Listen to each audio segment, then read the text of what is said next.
we had a producer that wasn't me, I could make sure that we don't have double overlays when we start. That's a technical thing. I don't even care. Sounds very technical-ish. It's very technical. If it would be cleaner if I had someone doing my job for me. Welcome to That Helps No One Fantasy Castle and Crier Media. Make sure my microphone's good here. So far it's just you and me, Steve, because Ted chose actual sports over us, and Chris, I don't know, he's trying to help his son about the birds and the bees or something like that. teach him one of life's great mysteries, the ABC. So, I mean, it's just really selfish if you ask me. Yeah, doing real things, parenting. I mean, come on, guys.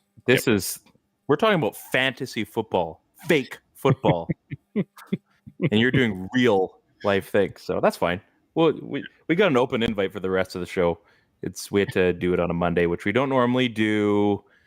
I got some stuff tomorrow, so I have to be an adult. I also have to deal with the real world tomorrow, so that's why we don't have our show at a normal time. But that's okay. It's okay. We're gonna get through this.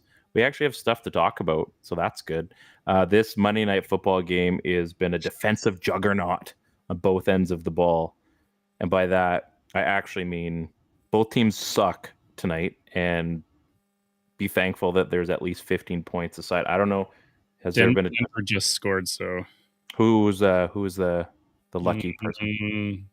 Wasn't me, was it? I wasn't watching carefully. I just know that it was not Cortland Sutton, so...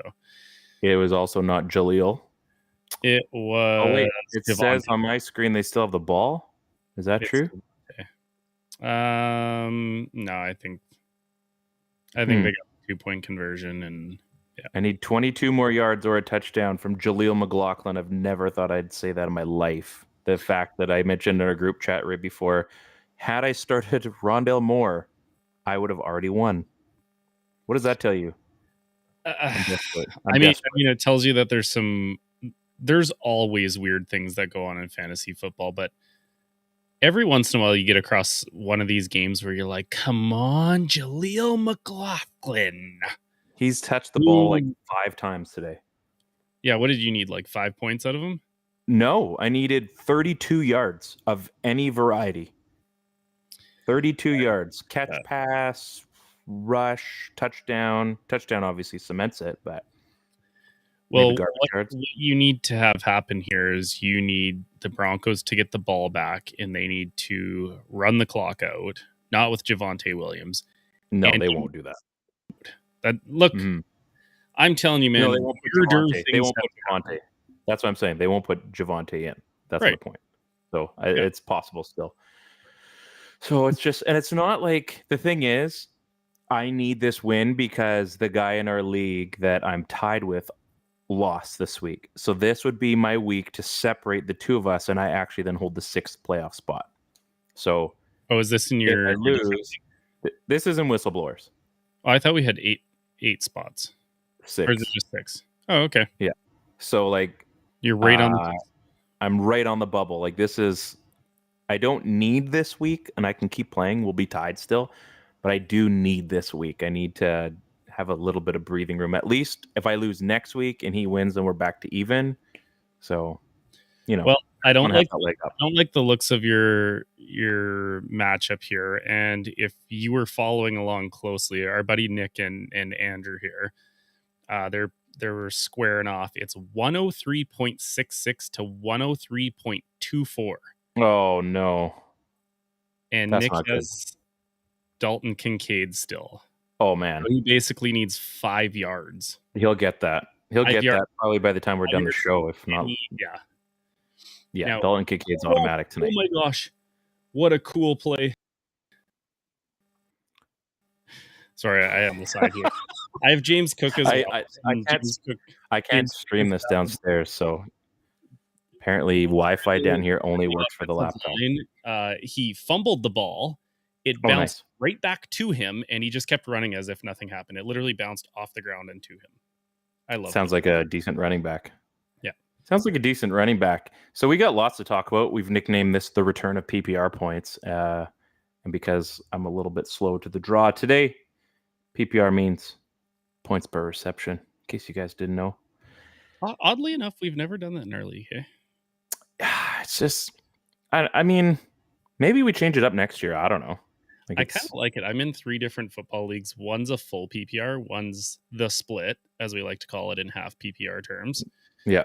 And ours is just standard. So it's kind of fun creating like 3 different squads based on those rules alone. Yeah, and maybe we do. I don't know. I don't love PPR. I think it makes it, but at the same time, like the way we've kind of like Sleeper for the most part, they basically force you to do a PPR league. Yeah. So you have to like add in all, which I had to like change all the stuff just to make sure that we were like a standard league. So maybe less effort. Less effort means more. Less effort means more. I think Ted put this in the rundown. Amir Smith-Marset. That is not real. I think that was the return TD, right? Well, yeah. So I was not watching that game at all, and I didn't want to watch that game. There was a bunch of games actually that I didn't want to watch, and some of them I'm forced to watch. But I see a score show up from a name I have never heard of in my life, and I was like, "Yes, I got my THNO for the week." And then I throw it in, like I create the whole document in Google Docs. I throw it in there. I have a fun little rundown thing, and then I'm like, but we never do like defensive or return touchdowns, so I got to take it out. And then Chris obviously put the lady on the plane meme, like that mother is not real. Great, this is great. Yeah, I don't know. I'm thankful in the other league that we do have defense because I've been rolling, and I think I picked them like super late, but I have the Ravens defense that have just been absolute automatic this season. They've actually helped me win a handful of weeks, which is something. It does happen when you have a good defensive special teams in fantasy. I mean, in real life, it's great. You can definitely tell the teams that are, on their way to a playoff run or a Super Bowl. But in fantasy wise, every now and then, one of those absolute stud defenses just pops itself up. Whether it's the Bills or the Steelers back in the day, or I mean the Ravens. Obviously, Seattle had a really Legion of Boom. There's been some really good ones out there. The Bengals have had a pretty good defense, but this year it's been the Ravens have been feasting. It's been a lot of fun to watch. Pretty much every time I look, by the time the game started, like, oh, they had a fumble return for a touchdown. Of course they did. Things are just. I mean, obviously you're pretty happy about that too, as a Ravens fan. Yeah, I mean this whole year they've only gotten 1 touchdown as a defense, and that was the last game there on the second play of the game. If you had that clip, man, is that what sports are about? Like, he tips the ball up to himself, and then just slow walks it into the end because he's like, you guys aren't even close to me. It was such a cool play. Ted was obviously watching it on the other end, and he loved it. Oh yeah, like if that happens against my team, like that's just what sports are. That slow walk right to the end. Like, I watched it a few times, like, man, that sucks. Like that's demoralizing. But I mean, Cleveland ended up winning that game, so their defense is rolling too, man. Holy yeah. It's man, that division is pretty lethal this year. Hey, all 4 were in the. I actually haven't checked the standings lately, but last week all 4 teams were playoff teams, which is just insane. And I think is it Ravens Bengals this week on Thursday? Yep. Yeah, another absolute. I think that might be one of the first Thursday nighters that people get excited for this year. I don't know how the NFL does it, or like what the flexing rules are. I don't care enough to it, but some of those games I look at and I'm like, do we really have to watch, like, what was it this week? Carolina and Chicago? Oh, like, and you're just like, okay, someone's got to win here. Like, somebody has to win, but I don't want to put in the 3 hours to see how that like transpires. Like, you're not a Tyson Bagent truther. I mean, he's fun. He's fun. He's playing well. Playing well enough, I guess, would be the right call. Who would have thought, hey? I had this in here. I think the Raiders, Jets, Colts, and Pats should have to pay back part of their TV deal this season based on the games that they've been playing. Like, it has just been, I mean, the Raiders pulled it off, but man, it is tough to watch some of these teams play this year. I mean, the Jets are trying to hold on, and just when you think they should be the absolute worst, they kind of pull something off. And then there's the Pats, who all you've been listening to the last day or so is, are they going to give Mac Jones another chance, or is Bailey Zappi going to have, like, when you're starting to have those kind of conversations, you're in trouble as an organization. And I mean, even the Bears, at least they've got a few draft picks in the top 5, I think, right now. But not everybody gets that opportunity where you get 2 amazing draft picks before, anybody even picks one. So, I mean, New England, I'm sure they're going to be looking at. I think they're second overall right now. Yeah, they're going to be going after a quarterback this year. So, I would assume anyway, unless there's some renaissance. Did you watch any of that Germany game? No. I think you watched a little bit, didn't you? Maybe the very end, I think. Yeah, because I think you were messaging in the group, but I wake up early anyways. Obviously, younger kids, and I'm up. I get to sleep until 9 now. Yeah. For me, I don't really care, but it's nice when you wake up that early and you're like, oh, I've got a football game to watch. Live and then sports. I turn it on and I'm like, oh, this just won't go away. Thursday night game I didn't want to watch. Sunday morning I didn't want to watch. And you feel kind of forced to watch it as soon as you turn it on too. Right? Like you're just like, I want to change it, but yeah, fine. This might watch the soccer. You're like, well, they're tied and it's a good game, so I guess I'll just keep it on. Or darts. Yeah. This week actually might have been, on paper and in actuality, might have been the worst primetime games I've ever seen. Like Carolina, Chicago. You can call Indy New England a primetime game because it's the international.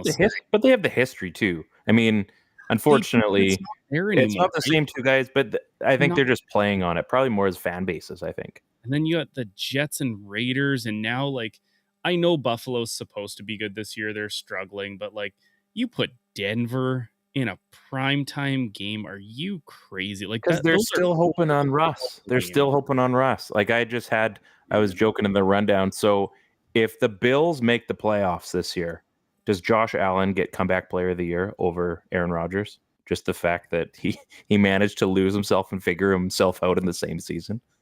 Imagine Josh Allen gets comeback player of the year and DeMar Hamlin is hanging out on the sidelines. He's like, I literally died. He's like, bro, did you see our team? We died on the field. Like, no, I literally died.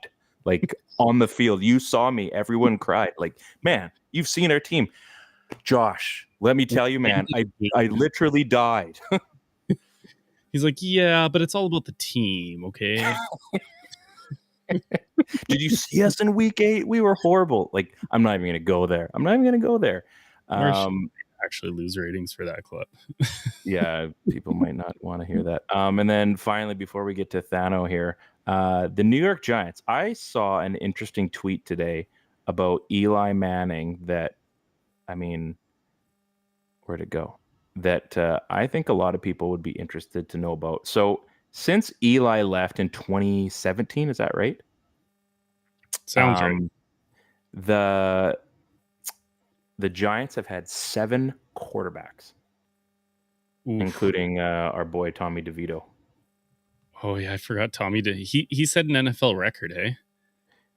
For I was during the Ravens game, it was like the 10th rookie quarterback to start a game this NFL season, most in an entire season. And I was like, oh, who is it that's starting? Tommy DeVito. And I was like, no, that's Danny, who's actually starting for quarterback.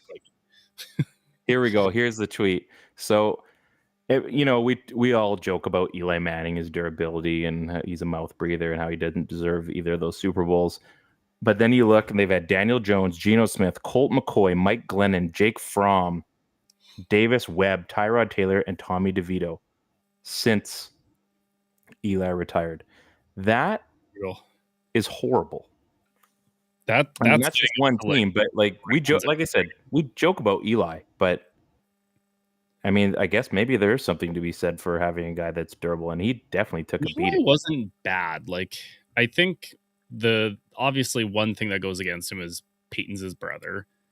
2, you can't be drafted number 1 and be a good who was number 1? No, I'm saying he pieced out. He's like, I'm not going there. I'm not going to San Diego. He had to have been drafted first. And then you can't even be a good quarterback if you're drafted first overall. Look at Baker Mayfield. He's been good. He hasn't been abysmal. Who else would fall into that category? Jared Goff. Good, maybe like above good this last little resurgence bit, but you gotta be like the person if you get drafted first overall. Yeah. Also, I always thought Eli was pretty decent. Yeah, I think a lot of it is just based.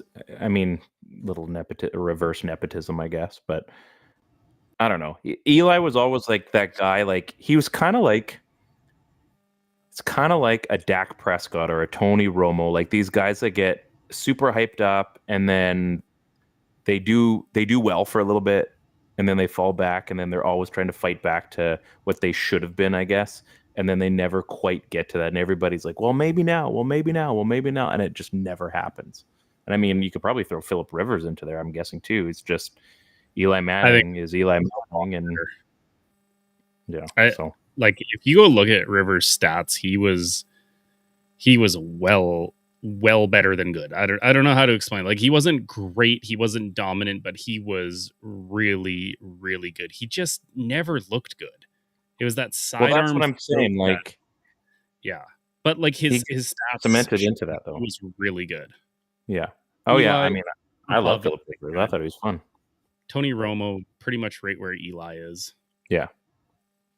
Anyway, I digest. So should we do? I did add some buffalo chicken chips before spicy wing. I don't even know. They were yummy. That's all I know. Let's get into a little bit of our favorite clip of the show.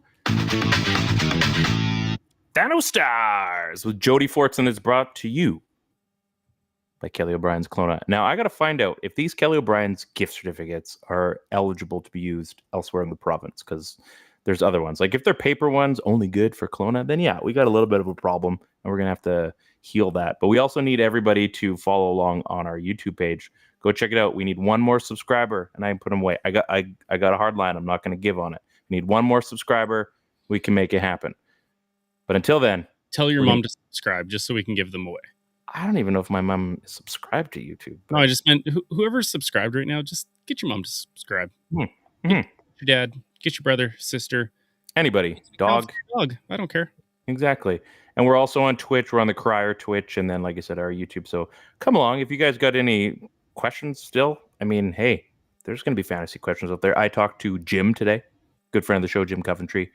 I asked my first fantasy advice question. Really? And yep, I haven't had to ask him. I haven't had a good enough team in the last couple of years since we've known him. And I just thought, I'm like, well, I'm not going to waste. Hey, Jim, like, who should I be starting? Like this guy or this guy? And I finally like, okay. Or Jaleel McLaughlin. Oh man, thankfully I did. So I had a trade question for him. I told him I was going for it in my other league, and I said I'm pretty stacked. It's PPR. You know, everything's locked in. I said I'm the number one team, but I said I need to make sure that no matter what, from bye weeks to whatever's left to the playoffs, I need sure things on my depth players. So I need like that second flex I need to have locked in. So anyway, we had a good little chat, and he helped me out. And then so I picked up Jake Ferguson, who is not who I wanted. I needed a second tight end. Dalton Schultz has been lights out for me this year, which if you followed the show, I've been talking a lot about Dalton Schultz, and I can't afford a few other guys. So so I've got Dalton Schultz, and I wanted Trey McBride as my backup, my second guy, because I think there's a good chance that could look good down the stretch. Anyway, I got Ferguson, and I picked up Noah Brown as well. And I think I'm going to be doing okay. Yeah, so it cost me. I traded away Mims, which I wasn't going to keep anyway because I've got Bijan anyway. And I traded away Waller, who's been hurt, but I needed to get a guy that's moving right now, and a fourth, I think. So I still have my third, which I'm going to hold on to. The trade deadline will pass as of the end of this game tonight. So I have at least one pick in the first 3 rounds, and I can trade CMC and get back a first and a second, no problem. So I'm going for it this year. I'm excited. My wife just keeps giving me the eye roll, and I'm like, listen, Daddy's bringing home some money if this all goes well. So big moment, okay? When you finally get a squad together and you start cashing in all your chips and you're going all in, like whether you do it or not, the ride yeah. tour is super exciting. I've only been once. I've only won one I've only been once. Yeah. Yeah. And I've spent a lot of draft picks. I've done a lot of weird things just to get into the dance, to give myself a chance, and yeah, spend the picks. It's fun. It's so exciting. I still have a third, which is kind of nice. So, and I mean, my worst case is I'm keeping Bijan and CMC, and I still have Derrick Henry. So if I keep Henry, I'm going to trade CMC, obviously, because I think we just keep like a rookie and a vet. So I have way too many options to trade away. I got Zay Flowers that I think Ted probably will just get traded back or something. Like, I have an embarrassment of riches this year. So I just decided, I'm like, screw it. I've never been this close to having like a juggernaut. So I'm just going for it. If that was my team and I were you and I don't have a lot of picks, I would try and trade Henry for maybe you're getting that fourth back kind of idea. CMC, get your first and second back. Now you've got all your picks and you've got Zay and Bijan. That's true. And I might even go that, like, I'm not locked in. I think it'll just depend on what happens at the end of this season. If I'm just like, screw it, I got my one and done, I'm just going to go you're also sell off everybody. Like, I know you can only keep kind of one vet, but maybe that's two guys, but one rookie for sure, basically. Yeah. I'd load up on young talent, then you're locked for the next 5, 6, 7 years. Yeah. That's true. Because it's just you and me today. Who's your THNO? Oh yeah, I guess not a lot of choices here. Hey, it's either you pick yourself or you pick me here. Yeah, you go first. You gentlemen, of course. Thank you, of course. After you, of course. Making another debut here in season 3, he made his THNO debut last year for poaching scores from the likes of Jamar Chase, Joe Higgins, maybe even throw a Joe Burrow rushing touchdown in there. Our boy Trenton Irwin is raising the blood pressure of Bengal players' owners. Chase was questionable to start this week. He suited up, but it was our boy T.I. with the TD. He was your difference maker, and he helped no one. Burrow to the end. He's got him. Caught. Touchdown. Irwin. What a throw by Burrow.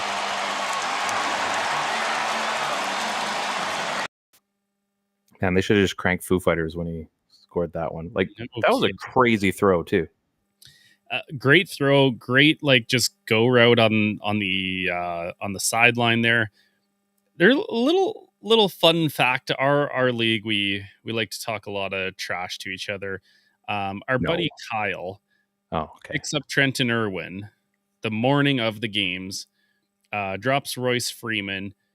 Maybe 11 seconds later, he drops Trenton Irwin and picks up Bobby Trees, aka Robert Woods. And I put in there, poor Trenton gets cut as fast as he was picked up. And Kyle said he's chopped liver. Well, he would have chopped you into the W column this week, Kyle. Oh, good for him. Good. I'm happy. I mean, he does have the trophy, so it wouldn't have helped. He's not pouting. Chris beat him down this week. Good.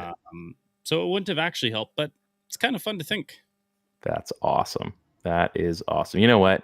Good. I'm glad that happened to him. I mean, a little bit anyway. So you get Trenton Irwin. Don't you ever cross the boss. Imagine you've been starting Josh Dobbs. Then Kyler Murray comes back and you're like, I got this. Heck, the only people that you should be getting the ball are like Murray, Hollywood. Oh no. Clayton, the carrier tune, vultures your hopes and dreams and enters himself into, yes, folks, THNOs. Clayton Tune. I had to double check that was a human being, and that helps no one. Back has come in, potential touch push here, but it looked like he bobbled the snap. Tune, there is a penalty flag thrown. And it was like the suckiest TD too. Hey, Chris. Hey, welcome to the show. What a fun one. Speaking of tush pushes, how's Chris doing? Tush push. I'm fantastic, man. I don't know if you guys are watching this Monday Night Football game in the background, but holy, what a wild finish!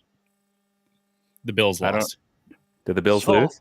So the Broncos took a knee, rushed out their kicker to kick a field goal to win the game, missed the kick. Buffalo had too many men on the field. Oh no, they didn't. Not the Saskatchewan 12 man. Oh no. 12 men on the field, so Broncos had another opportunity to kick for the win and didn't have to rush it, and sure enough, lined it up. Winner, chicken dinner, Russell Wilson. Let's ride.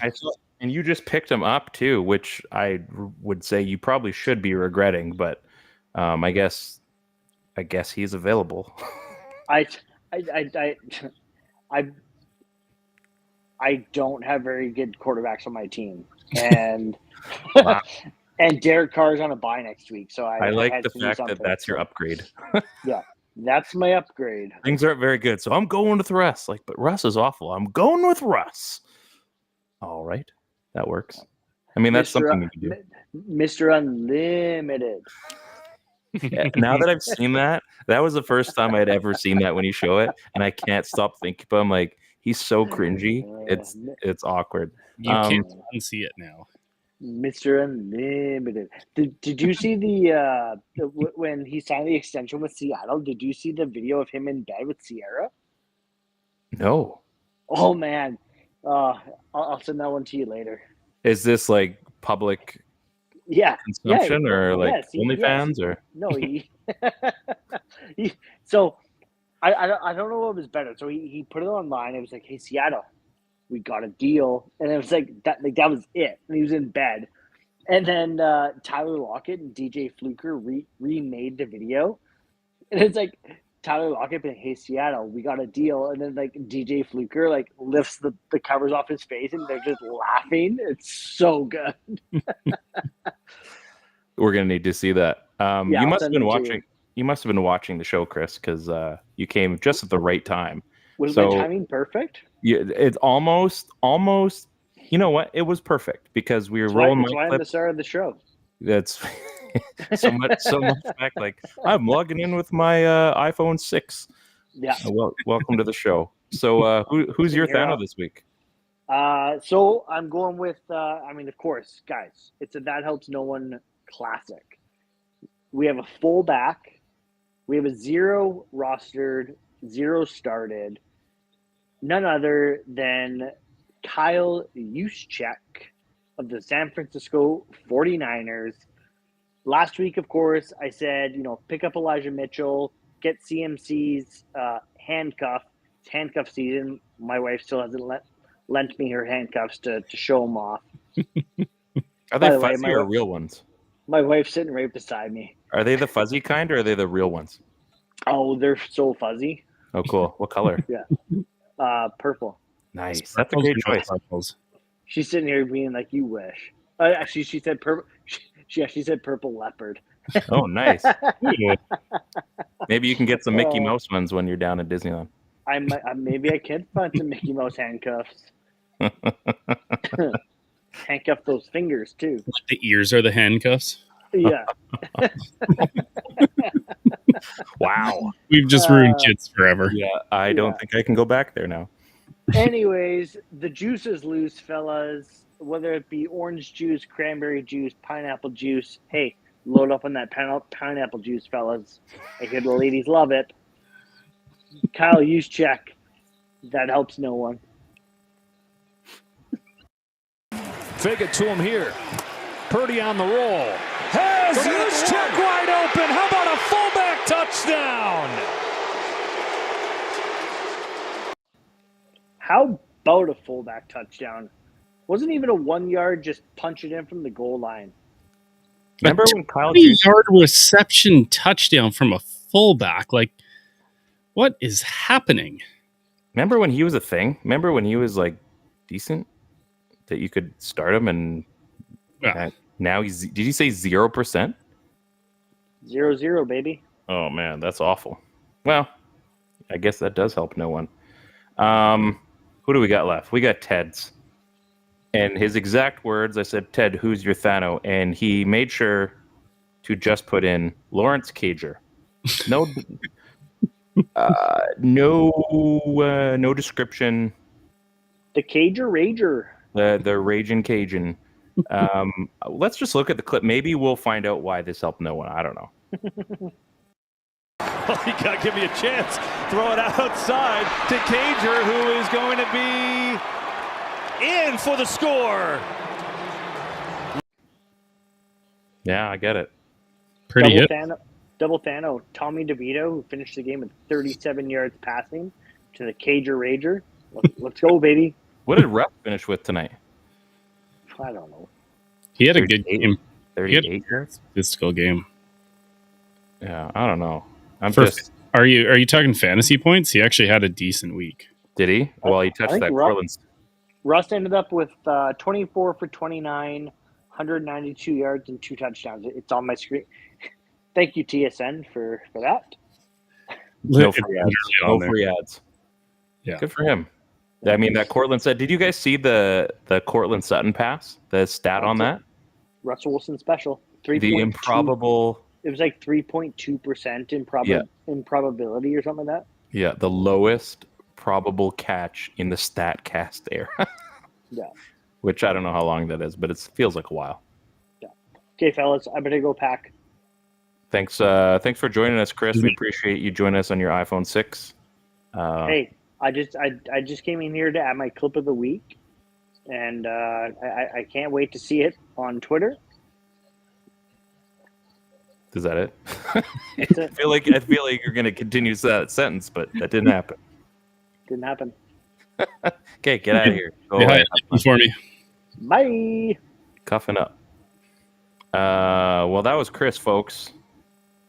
Fitting that he just shows up just to make sure, right? That was a really good time. You know what? He was probably watching the show because what else is he doing? He's sitting on the couch watching football. And how does he not have time for us? Rolled in like this, like knight in shining armor. Oh, did I show up at the right time, fellas? Oh, how about that? Cash me outside. How about that? That is not real. I mean, that didn't help anyone in this show. Just saying. No one. Not a single person. Okay, well, let's follow the proper timeline of the show, and let's get into sleepy ads with the guy that you just saw live on the screen from his phone. Chris is going to Disneyland tomorrow, or no, he works, or I don't know. He's going to Disneyland this week. He's got a lot on his mind. He's got kids he's probably just ready to ship off. So, he's going through some stuff. So, let's continue doing the way we do it best. Steve, who is your sleepy ad this week? You had mentioned him earlier in the week. We have a guy coming back to 2 monster weeks in a row. True that. CJ Stroud is entering the MVP race, possibly. I've heard some chitter chatter about that. He looks amazing. Noah Brown has over 150 yards in back-to-back weeks, and then he has Arizona next week. Look for the 3-peat. If you can get a hold of this guy, like we talk about how there's pretty much junk left in the waiver wire. I did have it earlier. He's only rostered in 36%. So there's a lot of leagues out there who are starting Jaleel McLaughlin's, and you would rather have Noah. Guys, I lost. You lost because you didn't have the advice of this show. Yep. Right. You were just you were a little short on that. What I like most about this is he was injured. When he came back, he was, he got 56% snap share, went up to 72, 72, 75. So the snap share is going up. He's getting targeted a lot, and he's making big plays, and he's got Arizona next week. So Adam, and probably start him as a flex option as well. Those are monster numbers. That's more receiving yards than a lot of like quality guys have in this whole season. And they have Tank Dell too. Like they've got other options there. They've got Tank Dell. They've got Nico Collins, who's been playing really well. The difference is CJ Stroud is just throwing it all over the yard. It's so fun. I have him in 2 of the leagues that we play in. The one I literally made a trade for him on this show just to say I got him. my buddy Alex messaged me yesterday and says, "Can you trade me CJ Stroud back because you're never going to start him with Lamar? You refuse to start him." And I was like, "No, I will not do that." One, because he looks great. Two, Lamar still has a bye week coming up, but he's putting up monster numbers. Yeah, he's the real deal, man. Yeah, he was sitting on my bench and I didn't need him. And so I just decided, you know what? I'm going to make this trade in my other league with Ted there because I had Lamar. And I just thought, I'm like, you know what? He's just sitting there wasting away. I can get a draft pick for him. And sure enough, he starts blowing up like literally the week after. So good on him. I mean, if you have him or have an action plan to somehow still get CJ Stroud or Noah Brown or basically anybody in the Texans offense, which feels weird to say that in the year 2023, but so weird. Do it. I mean, you guys are watching the games. Stroud has been lighting it up, and pretty much anybody that the ball goes to is feasting on it. So, yeah, that's a good pick. Like I said, I just picked up Noah Brown in that trade, and I'm very excited to get him into my lineup, although it's going to be kind of tough when he's fighting with the likes of, Zay Flowers and Tyler Lockett, who's been like Tyler Lockett. Also, just quick PSA here. Like, why are people still sleeping on the guy is so automatic. He is so ridiculous. He's not the absolute consistent. Best. Oh, it's just like you watch him and like, oh man, I sure hope things get going. If they're not, just wait until like 2 minutes left from the fourth quarter. You'll get all of your points, and they'll likely be game-winning touchdowns or overtime touchdowns. Like Tyler Lockett is so reliable. Don't sleep on him. He's not a touchdown machine this year. He definitely has put up his share of a couple stinker ones, but the thing you are looking for, Tyler Lockett's not a key. No. You're picking up a consistent quality start. Are we good now? Sorry. I think so. Yeah, I think all over the place. It's you get the yellow. You're looking for just a Kings in a wide receiver that he plays a lot and he gets a lot of targets. Mm-hmm. Opportunity is everything. And the guy plays like over 80% of snaps. He looks at least, 8 targets a game kind of thing. Is he going to have a 5-yard or a 5-point game? Yeah, but sure. That's not the worst thing. Guy puts up 50, 60 yards.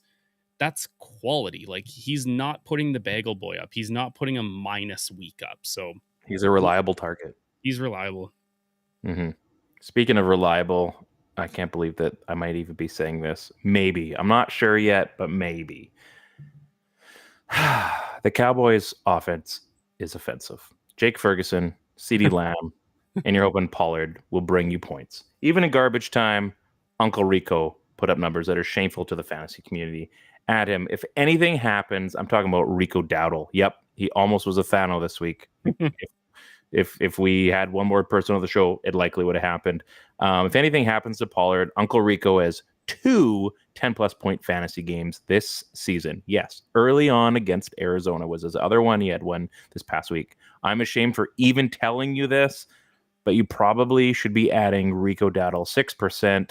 Owned, 1% started. We're getting to that point in the season where this is the kind of advice where I start to step up, unfortunately. I tell you about the deep dives that are available still because you didn't listen to me early on while you're listening to those yahoos like, oh, you guys should pick up freaking Puka Nacua, or you should pick up so-and-so or Keaton Mitchell, which I probably told you to pick up as well. And, all of your guys pick Tank Dell. All these guys are blowing up. Well, you can rely on me late in the season because usually that's where I'm hanging around is late in the season when I just need anything to stick. Well, as we know, Chris was talking about cuffing season, and Rico Dowdle would be the cuff you need in the Cowboys offense. I just picked up Mr. Jake Ferguson, Turd Ferguson, and I am going to be relying on that because Dalton Schultz no longer plays in Cowboys land, so I got to get the next best thing, and he's been okay. So go pick up a Dallas Cowboy, even though I do not like saying that. Rico Dowdle, he's my ad for this week. I like this pick. You got a guy who in Tony Pollard, who has had some injury troubles in the past. Dowdle is the RB2. Some are going to say that Deuce Vaughn is that guy. Doesn't really matter. What Rico Dowdle has been doing is little snap share, but he's putting up points when he has those opportunities, right? Like, it's so hard as a backup running back to get in the game and make an impact because you just don't have that feel for the game, right? But he had some big runs. He had a touchdown.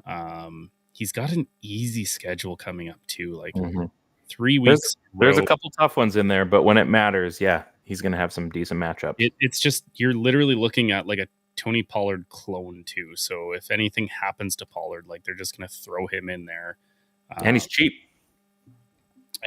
Not a lot of people probably know about him. Yep. Didn't really can. I tried adding him in every league I have, unfortunately. Then I'd have to drop somebody good. So go at him. Like, you just never know. This fantasy football, Ted's brought it up. You've brought it. Like, Chris obviously has had his stories. It's the stupidest game sometimes when nothing makes sense and then everything makes sense out of nowhere. You have a Rain Man moment and, you pick up some guy you would have never touched ever. Didn't even know about 2 weeks prior, and he ends up winning your league. It happens all the time. So frustrating. But that's why you never get too high in fantasy football. You never get too low. This week is my first loss of the season. So I went 9-0. I got a loss, and, obviously the messages are flooding in like you can only expect them to. And you know what? It's okay, because I've been on the other end of that where I've been struggling to pick up wins, and you get that one win over, a juggernaut who maybe you shouldn't get the win over, and maybe you have no business winning. It's so unbelievably unpredictable. You've got those bye weeks that are coming up where, Chris was just messaging in our group chat that he's got Ted's bye week. I guess Ted must have loaded up on week 12 bye weeks. You never know what to expect. You never know who's going to have a big week. Like, I played against Brian Robinson, went off for a lot of yards, and that's just how it goes. Like, just how it goes. I know this because Dotson, I don't believe, had a big game. Nope. Yeah, it's one of those where, he had 0 for 2. So, yes, Brian Robinson had himself a day, and I kept thinking, like, okay, well, they got to get him the ball, right? No, he ruined that opportunity for himself, so whatever. And to add insult to injury, who was the quarterback of record that beat me this week? Sam Howell was the quarterback of record this week. So, pardon me? Did he go off too? Like, it wasn't just like he put up a 30 burger on me, so not fun. Not fun to be beat literally by the Washington Commanders. That's the thing, though. Like, that's why you can't get too high in fantasy football and you can't get too low, because you roll in there with a Josh Allen, Lamar Jackson. Mahomes was on his bye, but these are all those big quarterbacks that get kept or are like first, second round pickups. And Sam Howell outplays you. CJ Stroud last week put up a 50 burger. Like, this is just, it's what makes it so fun, right? It's beautifully frustrating because when it Kirk Cousins and he still goes down. Yeah. Like when it happens to you and somebody starts that Stroud who puts up 50 and you're like, or the week that Justin Fields and DJ Moore went off for like 100 points combined in the Thursday nighter, and people are like, I'm not even starting a lineup because I'm going to lose. Don't care. Yeah. They already have 100 points. Yeah. Because it can happen to you. You can have the Rico Dowdle that you start him and you're like, let's go. Uncle Rico just won me my week. It helps somebody. Just kidding. It probably helped nobody. It still doesn't help. We're just trying to make you feel better. Let's get into the final segment of the show. Sneaky starts. You gotta love it. Gotta bring that pineapple back. I'm gonna go first on this one because the other guys didn't even bother to have ads in there. That's probably why the show is going slightly quicker, and they don't even have starts. Go figure. Speaking of the Washington Commanders, I'm going to double down on my pain Antonio Gibson. I've had him. I've lost him. I've had him. I've lost him. 56% owned, 24% started. Folks, this is probably going to be one of my best tidbits of advice that I give on the show this year. Not because I feel that it's the most important thing I've ever said, but because it's very timely. The Commanders play the Giants this week. Yep. And they're basically the worst against the run. And I just wanted to make sure that they were against the run. They're averaging almost 2 touchdowns a game to running backs. This is the Giants, almost 5 yards per carry. Those are very good stats for the opposition. Gibson burned me as soon as I got rid of him this season, so he's going to do it again likely and make me look like it's stupid. That stupid, goofy meme. Oh, I'm going to do it again. You've all seen it on Twitter. It bugs me to say this, but yeah, Antonio Gibson's probably a pretty decent start. Here's the Giants, their defense against the rush. Their opposition rushing play percentage, 45.18%. That's 24th. So apparently everybody, the memo got out there. Opponent yards per rush, 4.7. That's 29th. That's awful. Rushes per game, 28.1. That's 21st. Like, they're in the last part of the league. Opponent rush yards per game, 131. I don't even care if you've got Robinson or Gibson or like the ball boy. You're probably going to get 30 to 40 yards out of one of those guys. Opponent rush TDs per game, 1.6, which is 31st. I don't even want to get into the passing's not bad, but the rushing is absolutely abysmal. So, like I said, Antonio Gibson, not exactly like a bright light in the fantasy football world, but this week I might look like a star. Steve? He's one of those players that just frustrates me to no ends because I don't know what he is from year to year. I still remember his rookie year. I think he was like in the top 20 or something like that. His sophomore year, he followed it up, and then he just really hasn't done anything. One thing I would think about when I'm thinking about that, I don't watch a lot of Commanders games, obviously. I just know that Brian Robinson is kind of like their pound the rock guy, and Antonio Gibson, like their pass catcher out of the back. So I don't know how they are. You'd mentioned a stat about passing, but it's not real passing. I'm sure there's advanced stats out there somewhere that it's like check down passes under 5 yards or something. Here's a question for you. I was just looking through this. Do you ever do this where a guy is playing a division rival that he's already played, see how they fare against that division rival and whether you're going to start them again? Like, does that ever impact your decision making? It does a little bit. It does a little bit. I mean, I guess it depends on who it is, but I mean, yeah, if he blows up, then yeah, I'm probably gonna start him again. Now, if you have like a ringer who does terrible, do you sit them for a more favorable matchup? I guess it depends on who it is. Like, when you say ringer, like if it was like a Derrick Henry, like are we talking like a stud? No, like it's somebody like, I don't know, maybe it's Cortland Sutton, right? Cortland Sutton is, I wouldn't call him a ringer, but like he's a sure starter for most teams. But let's say he's going against the Chiefs, which are a division rival, and he's already played the Chiefs. I'm making this up because I could look really quickly. No, I get what you mean. And okay, start so he played the a better start. In week 6, got 10.6 points. I feel confident starting him in week 8 again, right? Now, if he only put up like 2 points, do you sit him for like a Rondale Moore kind of guy who has a favorable matchup? I mean, those two specific players, and I mean that's a fair argument to go on both of those. I think as a favorable matchup, yeah, you would think like, oh well, he should have a better game, but I guess you also have to look at the team too.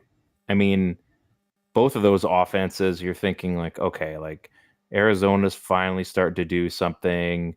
The Broncos, you could catch lightning in a bottle on any given week, or you could be watching the worst football game you've ever seen. It's tough to say. And you've got a guy that you believe should be, a top target. I mean, tonight against the Bills, right? I mean, he wasn't all over the place, but Sutton made it matter, where it mattered most, like his end zone catch. When the guys can do like the little tippy toes and still make a play, you got to think of those other ones, and you hope that, you kind of have seen maybe his highlight reel from that last game to think like, well, when he was used, which you can, right? Like sometimes there's just clips that you're like, oh, I remember he had a big catch and run, or I remember he broke a wicked tackle. And then you think like, okay, even Rondell Moore has a good matchup, but I'm going to take the guy that should still get the points. I mean, I've got guys on my team. Who did I have this week? Dotson is a great example. Like, he's been pretty decent this season. Calvin Ridley has been kind of iffy this season, but I would still have started him over a few guys just because, they're my mid-tier guys, and I'm thinking like they should perform, and they combined for 2 points, and one of those guys had the 2 points. Like here, just as you were talking, I found an example. Jerome Ford. Yeah. Week 4 played the Ravens. Ravens, you were talking about how great their defense is right now. Put up 4.5 fantasy points. I still started him because it was like, he's an RB1 on his team. Now, right. He's getting the ball. 10.9 points, but should I have started like a Tyler Boyd over him? Because Tyler Boyd was like WR1 essentially, with Chase being hurt and and T. Higgins being out. I've always wanted to ask that question. Like, if you're playing a division rival that you've already played and you can see how they like fare, like you can kind of get those. They can game plan maybe a bit more for them, which I'm sure they do. I mean, I would hope so. They're, billion-dollar franchises. I would assume that they do that. You'd hope so. Yeah, I guess it just always comes down to, you just have to look at all the factors, I think, because a Jerome Ford, you would be starting him until you're not, right? Like, he has become a stud. Would you, right? I don't know. Like, you look at that Baltimore defense, which has been lights out. He played poorly against Baltimore when it was in Cleveland. This game was in Baltimore. So, like, all the signs were pointing against playing him this week. Yeah. I think in the last 2 or 3 years, to avoid the, I don't know, well, maybe call it like a war in your head. You're just battling yourself for 3 straight days. Boyd, Ford. And you keep going back and forth. And you're like, oh, should I just drop one of them and add some like, Jalen Guyton or something like that? Yeah. I just always start my top guys. And if I lose because of that, fine. Like last week, luckily I won, but starting Lamar over Stroud was not the right play. It's starting to look like Stroud might be the right play, but guess what? I got Lamar for a reason. So I'm starting him until like you said, until you don't start him because of injury or bye or whatever that is. Like, you just have to roll with your top guys, I think. I'm just trying to find, like, because we all have these guys, like your bench guys that you maybe would have started. Like, we talked about Noah Brown. There's one. Chandler, went off for 10 points. Like, there's going to be guys that are going to have weeks. It's the NFL. They have a 53-man roster. So there's going to be guys that come in and make a big play on defense, special teams, and on offense. And even the guys that make up our, the main part of our show, the THNO Stars, we have 4 guys consistently every week. So someone is scoring a touchdown every single week, at least 4 times. And there's just all kinds of options out there. And unfortunately, sometimes these guys, they go from being duds to studs as well. But yeah, you're right. You have to start the guys until you're not. Look at a guy like Rashid Shaheed. Last year, had no idea what that guy, like, didn't even know how to say his name, really. That's true. And he ended up as a THNO person. Now I'm sure he's rostered in a lot of leagues now because he's scoring, he's putting up points. He's like a viable flex option. Like, you can go from THNO to that legit option. It's so fun, so chaotic and so fun. Well, we bring up, and then there's, we could waste too much time on this, but the Javid Best, the Cam Akers, there's those guys too, right? Where you just, you're starting them because you want to be right. You want to be there when things turn around. Or even Des Bryant for the first couple of years before he finally figured himself out and then didn't again. But like there's that big group of those players as well, and they're going to cloud your judgment. But you have to believe when you've taken a guy that everybody says should be X, and then they turn out to be Y at some point.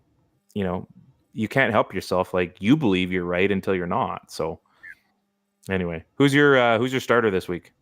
I'm actually going right back to Houston, and mainly because Arizona's terrible, but it's also because Devin Singletary has been gaining a lot of play time. Last 2 weeks, he is up to 75 and 81% snap share in back-to-back weeks.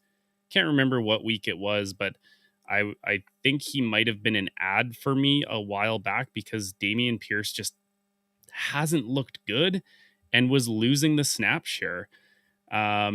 He had a monster game against Cincy, and you should look for Singletary to get on the field consistently now. It's got that Arizona matchup, but Week 8. He had 150 yards and a touchdown. So 30 carries. Holy crap. Like, they are feeding him the rock, but he's also 5 yards per carry. That's a good average to have. So, like, he wasn't getting a lot of snap share early. Dameon Pierce wasn't. This also says a lot when Stroud is chucking the ball everywhere and they're still giving Singletary the ball. I think this might be finally the case of where Houston is having a bit of a balanced offense. It's the chicken and the egg dilemma, right? Does the run set up the pass, or does the pass set up the run? If they're both working, it doesn't matter which one goes first, right? So like the 06 BC Lions, you couldn't stop them. Couldn't stop them. If this Houston team can run the ball, we know they can pass it. They might be a scary little playoff team. Like, if they get that final seed and they have absolutely nothing to lose, this is very reminiscent of that Ravens team that went 14-2. Tennessee came in as huge underdogs, nothing to lose, and just punched them in the mouth. I think the Texans are going to make the playoffs and win a playoff game. They're scary. People are taking notice. Like you said, CJ Stroud's in the MVP conversation right now, which is their offensive line is junk. Like, junk. Next year, if this team just loads up on offensive linemen, or I don't know what their cap situation is like, but maybe they can put a little bit of money into protecting CJ Stroud. This team is gonna, it's not a hard division to win. They're probably gonna win the division. Yeah. They've got you're right. They've Indy to battle, they've got Tennessee to battle, but other than Laramie Tunsil, and I think they've got Shaq Mason there or something. Like, they don't have a lot of good players, so it could be a really scary team. Houston Texans. Who would have thought it, hey? In the year of our Lord, 2023. Somehow they are good. Week 8 is when you said to start Devin Singletary. Oh, there you go. So now I'm saying you should have added him. Both of those Houston guys, their numbers are so low that it's probably an ad start situation. I really like looking for guys where it's like they could be an ad and a start. Most starts, if it's a sneaky start, they're probably a sneaky ad as well. So too bad you can't add offensive linemen, hey? To score. I got a good feeling this week about the Jacksonville offense. ESPN is probably calling you if you call an offensive lineman touchdown the week before it happens. Yeah. You'd have to timestamp one of these videos and be like, see, ESPN, I did it. I knew Laramie Tunsil was getting that. How do you, I don't know. I had nothing better to do. I say a lot of weird things. Yeah, exactly. I say a lot of stuff. Sometimes it works out well. Sometimes it doesn't. Folks, that basically brings us to the hour. Somehow we got through this almost 100% with 2 guys. It's because we have the more important stuff to say. So we usually bring the content as opposed to the shock value content, but occasionally. I just wear my like tight shirts and have my like peel on tattoos and stuff. But that's true. I'd rather have good content for the people. Mm-hmm. You weren't here last week. How did I do impersonating you? Oh yeah, jeez. It's good. I know. I still kind of like am genuinely curious where this whole emo Steve thing came from. Like, I'm not opposed to it. I'm not like. It's not even emo necessarily. That's just because you have the long hair already. We've named it, right? We've named it emo Steve. Or I think Chris has named it emo Steve, right? It works really well, though. It's a great bit. It really is. I love the voice changes and everything. I'm gonna like add like I'm like super high or something.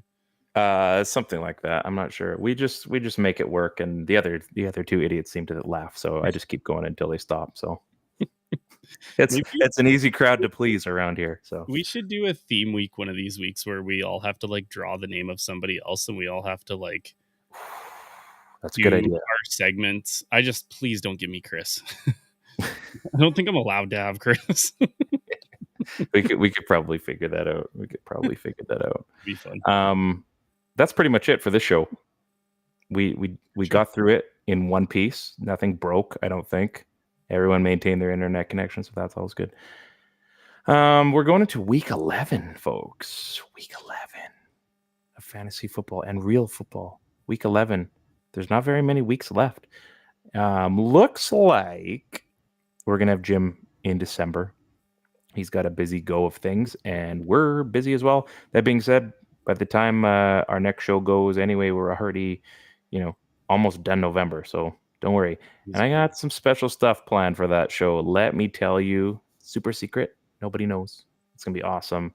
You guys are going to be like, this is the best show ever, because it is the best show ever. I mean, we already say that, but we'll say that more. Yeah, we're going to say it a few more times. Like we're going to have some very clippable content. That's for sure.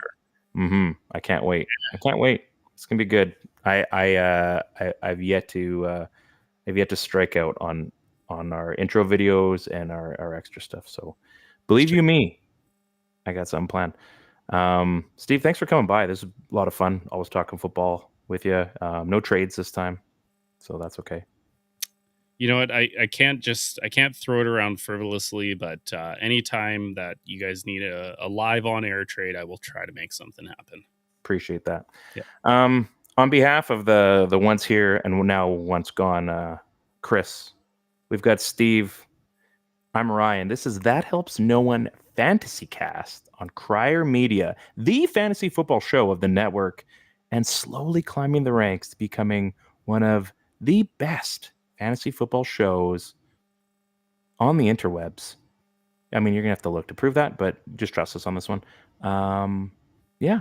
Thanks for coming by. Good luck in week 11. Hopefully